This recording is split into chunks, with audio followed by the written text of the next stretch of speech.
As alegrias e as esperanças, as tristezas e as angústias dos homens de hoje, sobretudo dos pobres e dos que sofrem, são também as alegrias e as esperanças, as angústias e as tristezas dos discípulos de Cristo.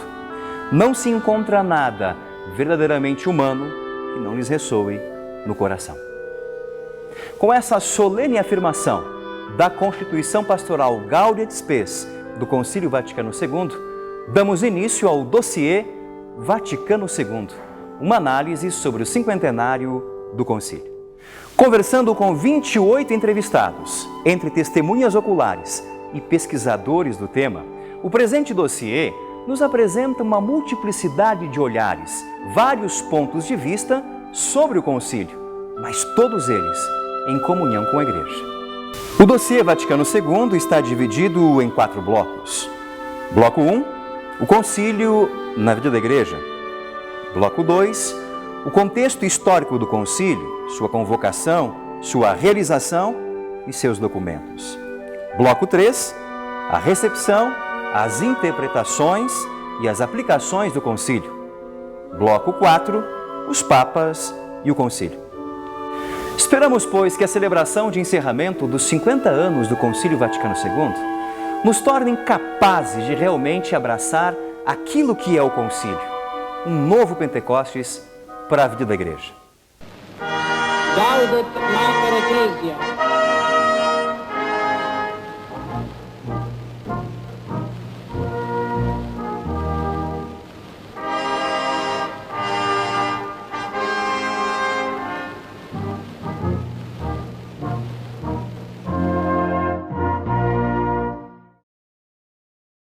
Igreja, etimologicamente, assembleia.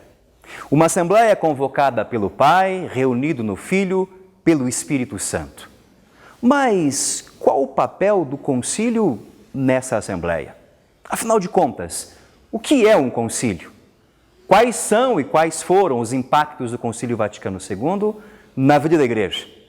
Acompanhe conosco.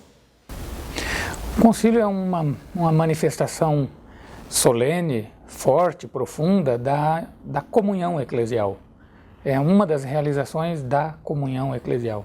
A igreja é uma comunhão e essa comunhão se manifesta desde uma comunidade que seja lá no meio da selva amazônica, que seja numa periferia ou no centro de uma grande cidade, aquela comunidade que se reúne para celebrar a Eucaristia, para ouvir a palavra de Deus, fazer a memória de Jesus Cristo, exprime a comunhão universal. O próprio Vaticano II ensina que numa comunidade assim, por pequena e pobre que seja, está presente a Igreja de Cristo. É uma epifania, uma manifestação da Igreja. E o concílio é uma forma de manifestação especialmente profunda e densa dessa comunhão. Uma comunhão que busca esclarecer o conteúdo da fé, que busca esclarecer a disciplina, a forma da vida cristã. Bem, tem concílios gerais, universais, também chamados ecumênicos, que é o Vaticano II, é o 21º, teve 21 na igreja. E os concílios regionais, também chamados sínodos, que são de uma diocese ou de uma região, de um país. Então esses concílios chamados ecumênicos, que não quer dizer que junta todas as religiões cristãs, não, é universal, geral, é de todos os católicos, onde também os irmãos separados, ortodoxos ou protestantes, são convidados, mas não são membros, são hóspedes, ouvintes, né? Mas ele não deixa de ser universal porque junta todos os bispos da Igreja Católica. No Vaticano II eram 2.400 bispos, agora tem quase 5.000 bispos. Se fosse um novo concílio, teria mais do que o duplo, né? Pois bem, é uma reunião geral de todos os bispos, representantes de todas as igrejas, né? Que então discutem 2 temas de fundo, ou questões doutrinárias, como os 4 primeiros concílios, se Jesus era realmente Deus, se o Espírito Santo era realmente uma pessoa da Santíssima Trindade, etc. Ou se Maria era mãe de Deus realmente, apenas mãe de Jesus como homem, como dizem nossos irmãos às vezes evangélicos, né? Então, questões disciplinares, se deve ter celibato dos padres, se pode agora ter um sínodo dos bispos, se deve admitir recasados à Santa Comunhão, essa coisa toda, né? Então, temas práticos, pastorais, de disciplina, de vivência da fé e temas de verdade, temas de doutrina na igreja. Um concílio é basicamente uma assembleia que reúne os bispos, não enquanto liderança isolada, mas os bispos enquanto porta-vozes das igrejas locais, representantes de toda a comunidade eclesial, para rezar juntos, discernir juntos, revitalizar a missão, né? E determinar certas diretrizes para a igreja naquele contexto. Então, na prática, um concílio é também o que a gente costuma chamar de sínodo, do grego syn, rodos. Syn é juntos e rodos é caminho, estar juntos no caminho, caminhar juntos. Então, ele é dinâmico, porque é um caminhar juntos, ele é celebrativo. Não se diz fazer um sínodo, se diz celebrar um sínodo. Inclusive, ele tem um caráter até eucarístico. É como se fosse um encontro dentro de uma grande missa, né? Marcado pela palavra de Deus, pela comunhão, pela oração constante. E ele é caracterizado também como um serviço, em que aqueles que pastoreiam a igreja representam esse serviço na comunhão, para que a evangelização e o povo de Deus caminhem fiel ao Evangelho. A comunhão, aliás, é uma das grandes marcas do método, do modo, do evento que é um concílio. A comunhão, em latim communio, comunional, né? Estar juntos, e em grego koinonia, que são palavras fortes, que aliás o Vaticano II resgatou e repropôs. Bom, o concílio, o próprio nome já diz, uma reunião de pessoas em torno de um conselho, não é? Nós sabemos o que é um conselho de uma empresa, de uma entidade, de uma associação. Agora, imagina um conselho da igreja, não é? Aquele conselho ampliado com bispos do mundo inteiro, aliás, todos os bispos do mundo inteiro. Ele pode ser dogmático, como os primeiros concílios da igreja foram dogmáticos. Era preciso ainda definir determinados pontos da fé que não estavam muito claros. Por exemplo, Jesus é verdadeiro Deus e verdadeiro homem, sem separação nem confusão. Concílio de Calcedônia, lá no início do cristianismo. Ou mesmo que Maria é mãe de Deus, Theotokos. Esse é um dos dogmas marianos, que aliás são 4. Cada um deles ocupou debates conciliares, que Maria é sempre virgem, que Maria depois é imaculada, e a Assunção já não precisou de concílio, não é? Foram os próprios papas, Pio IX, Pio XII, que promulgaram. Mas o Concílio Vaticano II não foi um concílio dogmático, não havia um novo dogma a ser promulgado, nenhuma discussão propriamente doutrinal. Ele foi um concílio pastoral, um concílio ecumênico, ou seja, a igreja queria dizer quem ela é e com quem ela está conversando, dialogando com o mundo. Se nós pudéssemos utilizar uma palavra só para definir o Concílio Vaticano II, esta palavra seria diálogo. O Concílio Vaticano II deve ser entendido como algo que se refere à Igreja como um todo. Vocês sabem, o Concílio Vaticano II iniciou em 1962 e foi concluído em 1965. Estamos em plena comemoração dos 50 anos do Concílio Vaticano II. 50 anos para a gente é muito tempo, né? 50 anos para a vida de um indivíduo é já a metade da vida, né? A gente começa a morrer com 50 anos.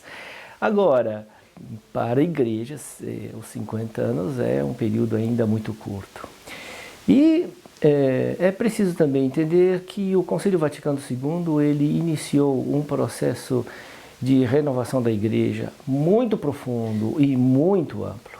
Se nós formos folhear os documentos do Concílio Vaticano II, 16 documentos, se não me engano, ele trata de questões muito amplas, né?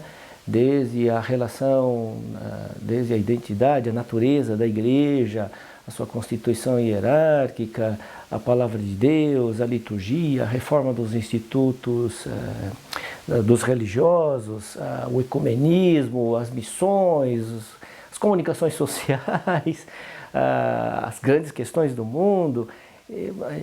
As temáticas são muito amplas. Se nós fizermos uma comparação, né, somente com relação aos conteúdos, nós vamos ver que o Concílio Vaticano II foi um concílio que tratou de assuntos muito amplos, né, em relação aos outros concílios, por exemplo, de Trento. E Trento deu o seu nome a um período da Igreja de mais ou menos 400 anos. Né? Se nós fizermos só uma comparação por isso, nós vamos ver que temos ainda 350 anos pela frente, mas pelo conteúdo, né, que nós encontramos do Concílio Vaticano II, nós podemos esperar, né, um período ainda muito mais longo. Né? A riqueza desta renovação também se deveu à participação, né, muito ampla de padres sinodais que vieram de várias partes do mundo. Né? Só para ter uma comparação, o Concílio Vaticano I contou com 750 padres conciliares. O Concílio de Trento teve 258. O Concílio Vaticano II contou com 2.540 participantes desde a primeira sessão.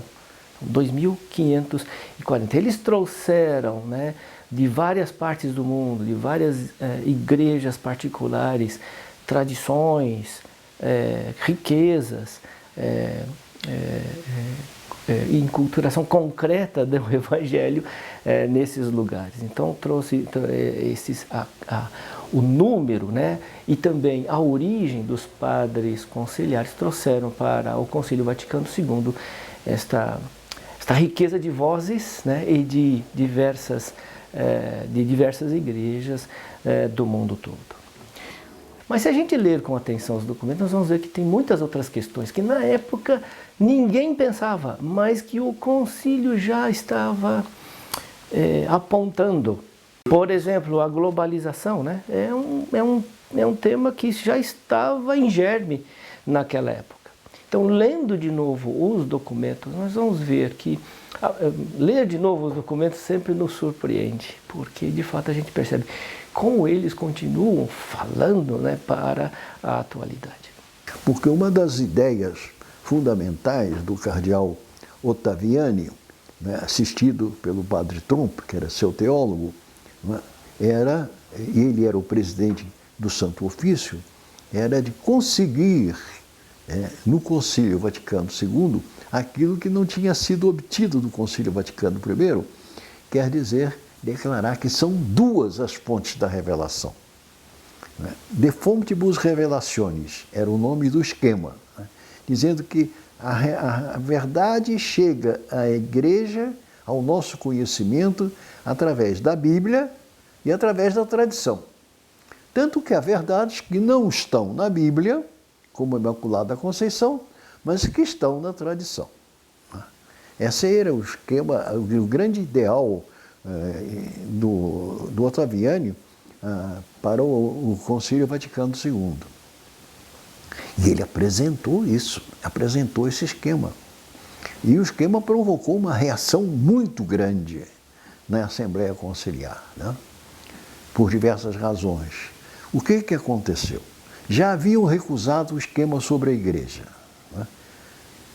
E ao recusar o esquema sobre a revelação, o João XXIII, de maneira muito esperta, né, disse, não vamos recusar, né?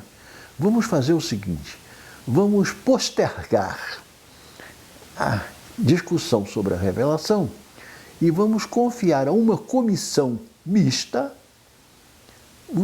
a preparação de um novo esquema.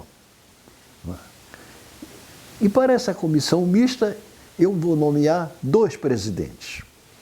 O cardeal Ottaviani, que é o presidente do prefeito do Santo Ofício, e o cardeal Beia, que eu acabo de nomear cardeal, né, e que está responsável pelo secretariado da União dos Cristãos. Quer dizer, juntou as 2 lideranças que não eram compatíveis, né? O concílio não teve intenção dogmática no sentido de definir novas verdades de fé ou de rever, digamos, definições teológicas ou dogmáticas da doutrina, não teve essa intenção. Ele foi um concílio eclesiológico e pastoral. O Papa Paulo VI teve uma sabedoria muito grande que ele manifestou no seu discurso de abertura da segunda sessão, em 1963, e disse: o concílio está reunido para responder basicamente a duas perguntas, a duas questões. Primeira, Igreja, o que dizes de ti mesma? Quem tu és? Segunda questão, Igreja, qual é a tua missão? Qual é a tua missão? Então, é um concílio eclesiológico que diz de nova forma aquilo que a Igreja é, e partindo daquilo que a Igreja é, a missão da Igreja que se desdobra. E aí, então, todos os documentos que traduzem a missão da Igreja. Para mim, o concílio, essa grande assembleia da Igreja, e que era chamado antes concílio ecumênico, porque é para a Igreja universal, inclusive para todos os cristãos.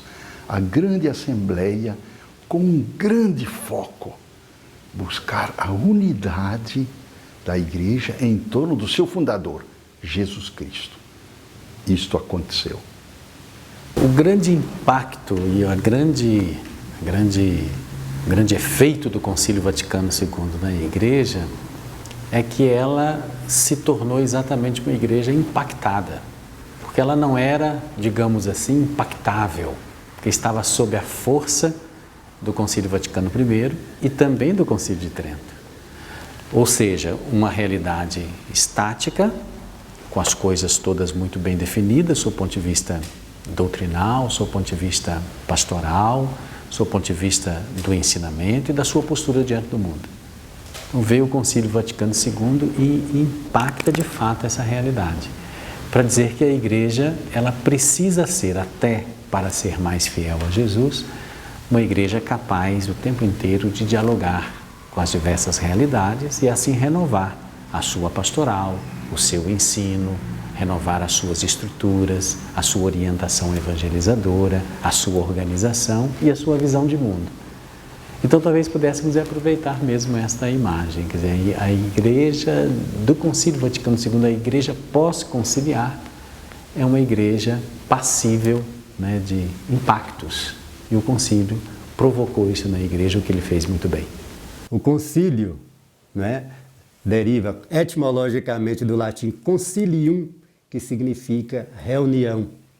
Eles são reuniões de bispos para decidir e definir, né, questões de doutrina e de disciplina. Nós já tivemos 21 concílios ecumênicos, quer dizer, concílios gerais da igreja toda. O primeiro foi o de Niceia, em 325. O último foi o Vaticano II, iniciado em 1962 e terminado em 1965. É o concílio do nosso tempo, né? O que influencia a igreja de hoje. A grande proposta foi fundamentalmente a renovação. Quer dizer, o Papa João XXIII teve essa grande intuição, não é? De colocar a igreja no compasso do tempo. Até porque a gente tem que ver que, ao contrário de Pio XII, que era proveniente de uma nobre família, João XXIII já veio de um ambiente mais popular. Ele tinha sido pároco de cidade pequena, ele tinha tido também atividade diplomática. Então, a sua própria experiência pessoal, aliada à sua sensibilidade, vai fazer com que ele procure renovar a igreja à luz dos novos tempos. Quer dizer, uma igreja que é fiel a si mesma, mas que abre as perspectivas novas do novo contexto. Quer dizer, o Papa teve sim essa grande sensibilidade social, não é? O que é seguramente um dos seus grandes valores. Agora, novo Pentecostes, não porque a igreja, como se diz, é recomeçada, mas é porque realmente ela vai ter esse sopro profético que vai lhe permitir de sim fazer inovações essenciais para o seu agir diante da sociedade e diante de si mesma, né? O comportamento de padres e fiéis vai ser muito alterado pelas novidades que vão ser implantadas a partir daí. Foi realmente um momento de autorreflexão da igreja, de voltar sobre si mesma para conhecer-se melhor e assim poder voltar-se mais para o mundo. Foi, como João 23 o qualificou, uma nova primavera para a Igreja. Mas a coisa fundamental é isso. Se volta para si. Quem somos nós? E essa foi a primeira Constituição, a grande Constituição dogmática Lumen Gentium, que significou o autoconhecimento da Igreja. A Igreja, como se dizia, adentra, para dentro. Mas, pensando sobre isso, que era o tema fundamental, que tinha ficado um pouco sobre a mesa no Concílio Vaticano I, quando foi interrompido em 1870, aí veio a ideia, mas vamos falar só de nós. Mas onde estamos nós? Estamos no mundo. E então veio a outra grande Constituição, a Gaudium et Spes, para mostrar que a Igreja vive no mundo. E qual é o relacionamento da Igreja com o mundo? Então são dois temas, mas completamente conexos. Olhando para nós e olhando para fora. A Igreja adentra e a Igreja adextra. Se você abre Atos dos Apóstolos 2, depois Atos dos Apóstolos 15, e ali adiante você começa a ter traços da missão de Paulo, depois com Barnabé, depois vem a tradição de Lucas e as cartas, não é? O que você vê? Que Pentecostes não é uma reunião a portas fechadas para dentro, em que a gente se resguarda do mundo para preservar algum tipo de tesouro secreto e que o Espírito Santo estaria ali apenas nos corações. Pentecostes, na verdade, é uma efusão, ele sai para fora.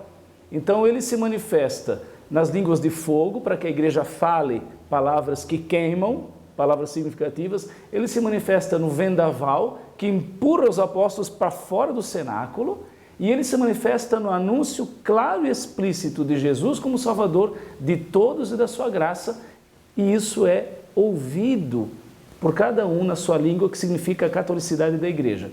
Nesse sentido, Pentecostes é o que hoje o Papa Francisco diz, uma saída missionária empurrada pelo Espírito Santo, que está ambientando a missão e que está também provocando esse impulso de dentro do coração de quem crê.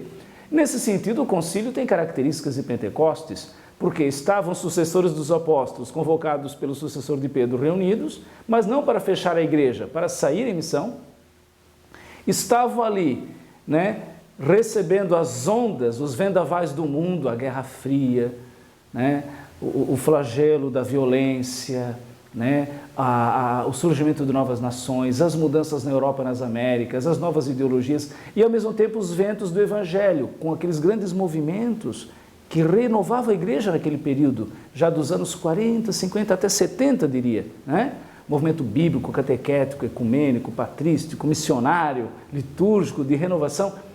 E ali, em comunhão, em sintonia, na diversidade, que é uma marca do Espírito Santo, a igreja aparece como um mosaico de peças diferentes, porém encaixadas, que davam a entender o rosto de Jesus, que tinham algo a dizer para o mundo. Então, os frutos do concílio, o processo, a metodologia, não é um mero produto humano de uma estratégia, é claramente uma ambiência que acolheu a ação do Espírito Santo em cada um e no todo daquela Assembleia. Eu considero não só o novo Pentecostes, mas uma das marcas da história de Deus conosco naquele período do século XX. O que é o concílio, no fundo? O concílio é trazer o conselho, trazer o colegiado de todos os bispos que se reúnem, e não só o Papa infalível, decretado no concílio, que decide tudo. O Concílio Vaticano II é admirável. O Papa Paulo VI, ao fechar o concílio, ele declarava que era o maior de todos os concílios e explicava que era maior não só pela quantidade de padres conciliares, mais de 2.000 padres conciliares participavam desse grande acontecimento, mas pelos temas tratados.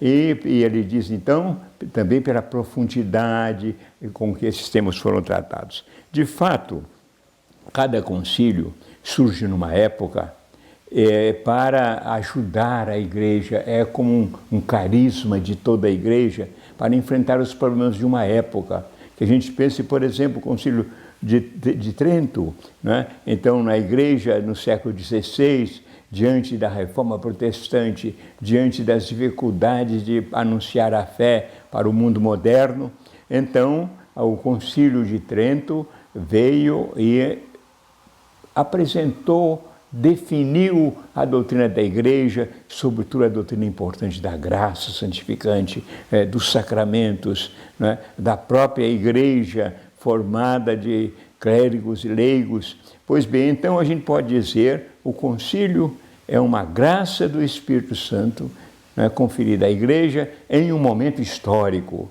né, para que a igreja possa cumprir naquele momento a sua missão de salvação, sua missão também de ajudar a sociedade a praticar os direitos humanos, a praticar a justiça social. O concílio, ele é um ato de culto e de docilidade ao Espírito Santo. Né? Ele sempre foi assim, sobretudo quando ele tinha uma dimensão ecumênica, quer dizer, uma dimensão universal.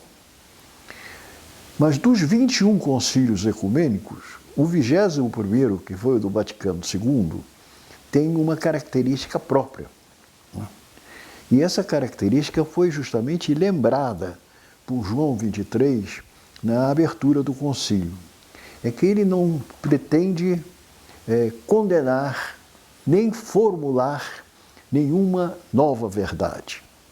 Que ele pretende imprimir à igreja uma nova orientação, que ele chamou de pastoral. Quer dizer, o concílio foi voltado para uma transformação da realidade histórica da igreja. E nesse sentido, ele é um concílio do Espírito Santo. Nesse sentido, ele é espiritual, enquanto ele preside, né, ele traduz o Espírito, né, na história. O concílio é uma reunião de autoridades eclesiásticas que se reúnem, seja, no início os concílios eles foram acontecendo para definir aquilo que nós chamamos de doutrina hoje, ou seja, para definir a fé, através da criação de uma linguagem, e a fé da comunidade vai sendo sistematizada e devido às heresias nos primeiros séculos, aquilo que nós sabemos lá, então o concílio se reunia para gerar aquilo que nós chamamos a ortodoxia da fé. No início, esses concílios eram convocados por imperadores e somente 2 concílios que nós temos que foram convocados por papas, que é o Concílio Vaticano I e o Concílio Vaticano II. Então, esses concílios eles acontecem, seja para questões mais ligadas à doutrina, ou outras decisões que a Igreja queira tomar, como foi o caso do Concílio Vaticano II. A distinção do Concílio Vaticano II, ela já inicia porque não é um concílio para definir doutrina, nem proclamar um dogma, digamos, mas para tentar atualizar aquilo que é toda a verdade de fé na Igreja dentro do contexto da sociedade moderna. Mas esse concílio, ele retorna, ele vai a sua fontalidade, a gente diz assim, volta a palavra de Deus e a teologia patrística, que são fontes para toda a teologia, para a vida da igreja. Então, não vai definir a fé, mas resgata aquilo que é o acervo da fé para poder dialogar com a sociedade. Aí vem uma novidade que é justamente esse abrir a janela para poder dialogar com o mundo, tentar também compreender a linguagem moderna e interagir com essa linguagem. Então a gente diz, qual é a novidade? Aí vem um documento que é uma novidade para o concílio, que é a Gaudium et Spes. Então, a gente não pode dizer, o concílio trouxe ou não trouxe novidade? Trouxe uma grande novidade. E depois, toda a abertura que o concílio vai gerar, eu costumo dizer, como mulher, como os leigos também, como um todo, fazem teologia, e nós devemos isso ao Concílio Vaticano II, porque antes não se fazia. Então, toda a dimensão ecumênica do concílio, nós devemos ao Concílio Vaticano II, através de documentos, através de muitas reflexões. Então, ele traz uma grande novidade. Digamos, o concílio faz uma pergunta: de onde se origina a igreja? Onde ela está e para onde ela vai? Daí que esse processo de pensar a igreja como sacramento, quer dizer, ela já era pensada assim. A gente diz assim, o que a Lumen Gentium traz à tona não era uma novidade, mas é sempre uma novidade que estava escondida, que é inerente pensar a igreja assim, mas que não se estava pensando naquele momento. Então, naquele momento, a Lumen Gentium vai tratar, acrescentando a isso, a igreja como o povo de Deus. Quer dizer, ela quer fazer isso. Isso é uma ação do Espírito Santo também. Aí a gente diz, a igreja, onde está a igreja, a sua origem? Onde está? Na Trindade. E onde a igreja está? Na Trindade. E para onde ela arruma? A Trindade. Porque a Lumen Gentium vai usar uma fundamentação patrística, onde Cipriano, um dos padres da igreja, vai dizer assim, onde está a igreja, está a Trindade. Onde está a Trindade, está a igreja. Daí mostrando a sua origem. E toda a teologia clássica diz que a igreja é originada no desígnio do Pai, na cruz do Filho e em Pentecostes. Então, se ela está nesse tripé, então, digamos, o Concílio Vaticano II faz essa novidade vir à tona, focando aquilo que é a origem da igreja, para que ela possa se comportar na sociedade como tal. Quer dizer, que ela seja a igreja que ela é, nessa sociedade, sem negociar aquilo que é da sua essência, mas que ela possa viver aquilo que Jesus Cristo viveu e que transmite para ela como seu fundador. O concílio é uma convocação, vamos chamar assim, um convite do Papa, né, aos bispos e à Igreja, para refletir e fazer uma revisão daquilo que está acontecendo no seu dia a dia e uma projeção.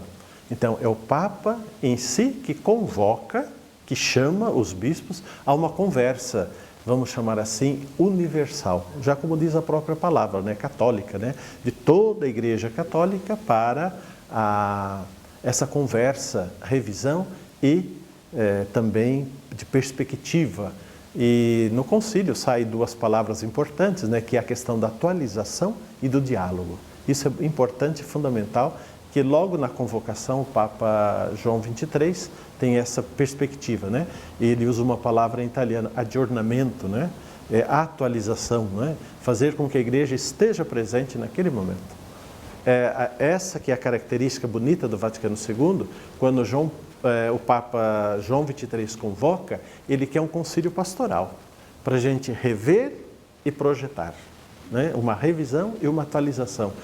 Não foi para resolver nenhuma questão dogmática, para resolver nenhuma questão cismática ou nenhuma questão de heresia, como foram alguns concílios anteriores, mas a total tônica, a total dimensão do Concílio Vaticano II, ele é pastoral na sua essência. O Concílio Vaticano II foi realmente um Pentecostes para a Igreja do século XX, que recebeu diversos movimentos que já vinham fervendo na história da igreja. Vamos dar um exemplo, o movimento litúrgico, não é?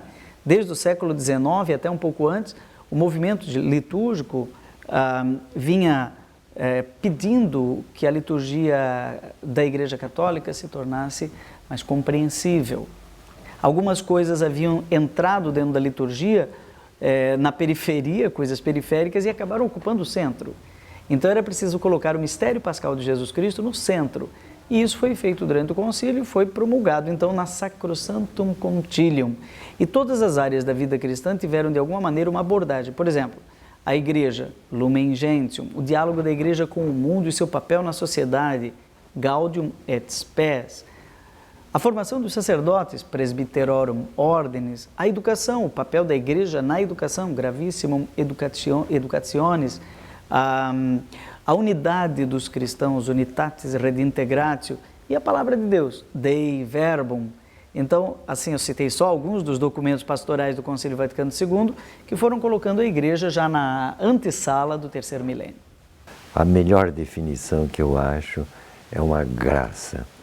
Há uma definição interessante sobre o papel do Espírito Santo. Um escritor disse que o Espírito Santo, nesse tempo, não estava em férias e nem aposentado no INSS. Ele é perito em crises. Então isso dá uma esperança para nós, saber que o mundo se agita, mas Deus e o Espírito Santo conduz. O Papa disse que ele queria um aggiornamento, uma atualização. Ele até usou a expressão que queria abrir as janelas para que entrasse o ar fresco. Agora, os maliciosos disseram que entrou um vendaval. Você sabe que na análise do concílio há os radicais de direita e de esquerda e cada um faz o seu comentário. E é preciso que haja um pouco de conservadores e um pouco de progressistas, isto que é o equilíbrio da igreja, corpo e alma. Foi um novo Pentecostes, foi um voo rasante do Espírito Santo sobre a igreja. Os que analisam as mais variadas questões reconhecem que foi uma intervenção especial do Espírito Santo para esta época da igreja.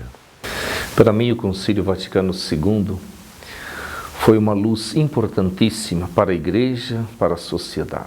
Por quê?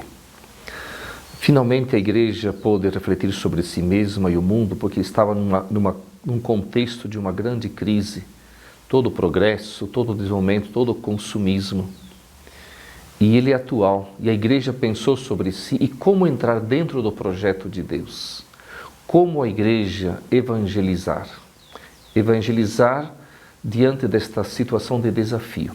Então ela é atual. O concílio, mesmo que estamos celebrando 50 anos, é atualíssimo. Trata-se sempre desta relação com a sociedade e como tornar-se realmente competente, idôneo, testemunho, colocando-se dentro do projeto do Pai, dentro de Cristo. E o concílio nos coloca, pelo Espírito Santo, no conhecimento de Cristo, na possibilidade de atualizar a igreja, para que a igreja seja realmente reveladora, transmissora, testemunho, evangelizador deste amor do Pai. O Concílio Vaticano II foi uma luz, foi realmente uma verdadeira, então, primavera na igreja. Há 50 anos, nós vivemos e agarramos o concílio com determinada determinação. No aspecto litúrgico, foi então uma espécie de renovação, mas uma renovação muito grande, que o povo estava muito mais chamado a participar e participava efetivamente. Depois, a palavra de Deus. A palavra de Deus colocada realmente o altar da Eucaristia ao lado o altar da palavra de Deus, a valorização da palavra. Então, o movimento bíblico, a palavra na mão e no coração do povo. Começamos realmente uma pastoral bíblica efervescente, era com muito entusiasmo, muito entusiasmo. Depois, uma igreja que se abriu, mas que se abriu para valer para os grandes problemas da população. Já nós estávamos misturados também, aqui no Brasil, na América Latina, com os movimentos libertários ou os movimentos de libertação e, ao mesmo tempo, com a repressão. Aqui no Brasil, a ditadura militar, que realmente ofereceu um muro diante da inovação, do ímpeto de uma igreja de pés no chão, coração em Cristo, voltada realmente para o Evangelho querendo dar uma contribuição urgente para as populações que viviam à margem. E aí então surgiram, de uma maneira muito viva, as pastorais. Quando eu digo surgiram, eu não quero dizer que antes elas não estavam aí, estavam também, mas aí houve um ímpeto renovador. Os movimentos, os ramos diversos da ação católica, pastoral universitária, a pastoral do mundo do trabalho, da juventude, no mundo rural, nós tivemos impactos muito grandes entre a proposta de igreja de unir aqueles cortadores de cana, os operários na cidade, diante daquilo também que o movimento militar estava vendo, que era tudo marcado por comunismo, quando havia simplesmente a concretização do Evangelho. A igreja, então, voltada para os grandes problemas da humanidade. O concílio veio para renovar, para ser uma igreja de continuidade, mas que se renova à luz da palavra de Deus e que se renova diante da realidade. Uma igreja que não só adere, mas adere fundamentalmente ao Verbo de Deus, mas ao Verbo encarnado, ao Filho de Deus que assume a condição humana em tudo igual a nós, menos no pecado, e que veio para libertar, veio para salvar, veio para dar vida. Eu vim para que vocês tenham vida. Então, esta foi a contribuição iluminada do Vaticano II. Essa comemoração de 50 anos do Concílio é um momento oportuno, né, para a gente fazer memória, reconhecer o trabalho hercúleo, né, dos padres conciliares. Numa das assembleias da CNBB, né, eles expuseram lá os volumes, né, que recolhe, né, todos os documentos preparatórios desses 16 documentos. Você quem pega um livro desse, né, fala, só isso que eles produziram, né?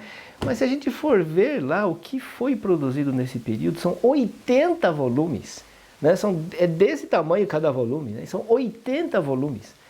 É uma biblioteca. E naquela época não tinha computador, era tudo na máquina de escrever. Eu não sei como é que eles conseguiram.